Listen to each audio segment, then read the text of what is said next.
Můžete nám teda říct, k čemu došlo včera ráno? V 7:45 ráno jsme vyjížděli na Domažlickou ulici v Plzni do jednoho z místních skvotů, kde žijí drogově závislí. Byla nahlášena intoxikace jednoho z obyvatelů skvotu. Muž byl ve velice vážném stavu, musel být napojen na uměloplicní ventilaci a neprodleně převezen do plzeňské fakultní nemocnice na emergency. Takže zatímco jsme muži poskytovali potřebnou pomoc a péči, byl jeden ze zasluhujících záchranářů okraden jedním z obyvatelů skvotu o mobilní telefon. My jsme se na něj pokoušeli neprodleně dovolat, bohužel byl vypnutý a telefon byl nenávratně zcizen.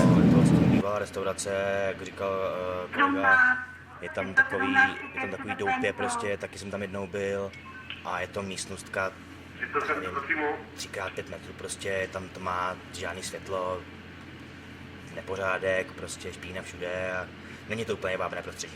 Když člověk pracuje s takovým pacientem, tak ta bezpečnost je opravdu na prvním místě a tak k tomu i přistupujeme prostě daleko radši prostě jsem já cítím bezpečně a teprve potom můžu jít někomu pomoct, než prostě se nechat ohrozit na zdraví.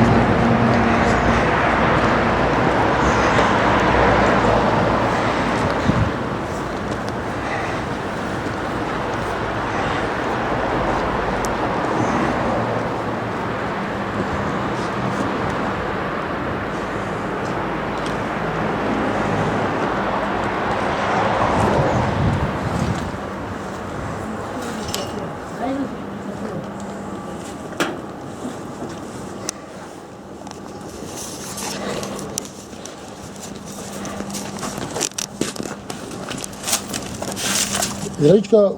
Ahoj. No, uklízím. Nikdo tu není. Vy se jdeme zeptat ten zákrok záchranky, jak tady byl, asi o tom víte. Jaký zákrok? On tady se udělal někomu špatně, byla to záchranná služba u něj. No. No a víte o tom, že se během toho ztratil záchranářů mobil? Jo, já vím, oni ztratili nebo co, prej. Já vím, že jsem zrovna přišla do toho. Protože byste u toho byla. Ne, já jsem přišla. Jo.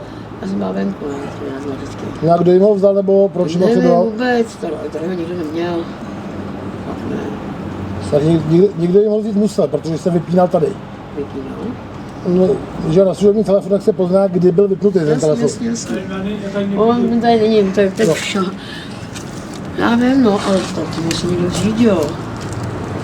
A někdo jiný, kdo tady byl v tu chvíli, Nikdo neměl telefon, to bych viděl, ne.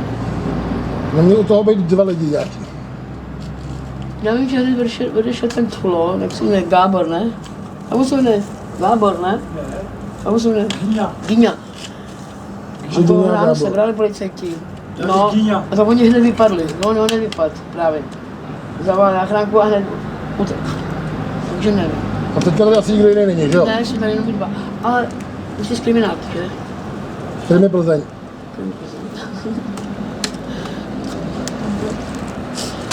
Kdy pak bychom tady našli? No, on tady byl před chvilkou, vy? A on šel. A on bydlí tady v této části nebo jinde? Tady. Myslím, že asi večer, dobrá. Naschle. Prosím vás, můžu vás něco poprosit? Já jsem černá, když víte, co dělat. Už netopím. Děkuju moc. Ale to je. Takže ještě mi řekněte. Když půjdete odsaď pěšky, tak ho stihnete. On jde jako na autobusáčky, ne? No, na autobusáku směr. A to má na sobě. Se svým bráchou. Přijde na sobě džíny a takovou bundu A jsou světlou. dva. Jo, To je jeho brácha, ale. Jeho brácha. Děkuji.